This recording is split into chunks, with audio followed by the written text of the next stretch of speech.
ঠান্ডা কিংবা গরম এই কেসার বাদাম মিল্ক খাওয়ার মজাই আলাদা। আর এটার প্রি মিক্সিং এর সাথে আপনি বানায় যে কোনো টাইম এনজয় করতে পারেন। এইটা বানিয়ে আপনি 3 মাস অবধি স্টোর করে রাখতে পারেন।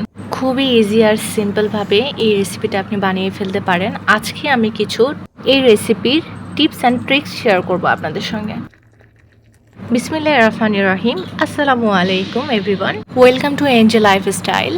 এই কেসার বাদাম দুধটা বানানোর জন্য ফার্স্টে আমাদের কি করতে হবে সেটা হচ্ছে যে এই বাদামগুলো আমি এখানে দিয়েছি, বিশেষ করে কাঠবাদামটা আমি ওভারনাইট কাঠবাদামটা ভিজিয়ে রেখেছিলাম পানিতে। আপনারা চাইলে হালকা একটু পানিতে কাঠবাদামগুলো একটু জাল করে নিতে পারেন।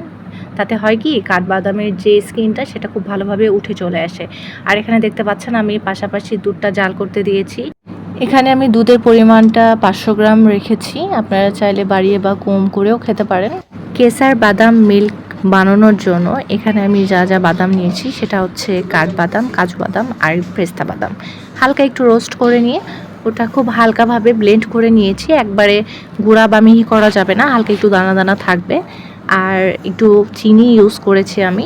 আর লাস্টের দিকে ব্লেন্ড করার পর হালকা একটু গুঁড়া দুধ মিশিয়ে নিয়েছি। আর লাস্টের দিকে আমি একটু জাফরান দিয়ে দিয়েছি। জাফরান দিলে হয় কি কালারটা অনেক সুন্দর আসে, এই জন্য।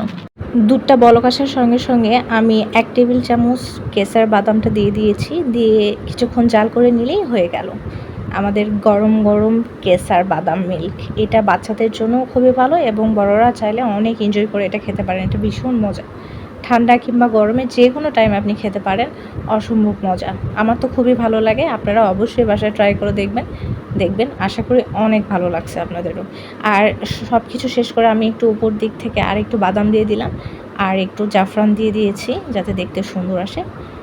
এই তো রেডি আজকের আমার কেসার বাদাম মিল্ক। দেখতেই অনেক লোভনীয় লাগতেছে। আশা করছি আজকের ভিডিওটি আপনাদের সবার অনেক ভালো লেগেছে। আর ভিডিওটি ভালো লাগলে লাইক, কমেন্ট অ্যান্ড শেয়ার করে দিতে পারেন। আমার নেক্সট ভিডিও আসা অবধি আপনারা সবাই অনেক ভালো থাকেন, সুস্থ থাকেন, নিয়মিত আমার পাশেই থাকেন। আর ফলো যদি আমাকে না দিয়ে রাখেন অবশ্যই একটা ফলো দিয়ে আমার পাশেই থাকবেন। আল্লাহ হাফেজ।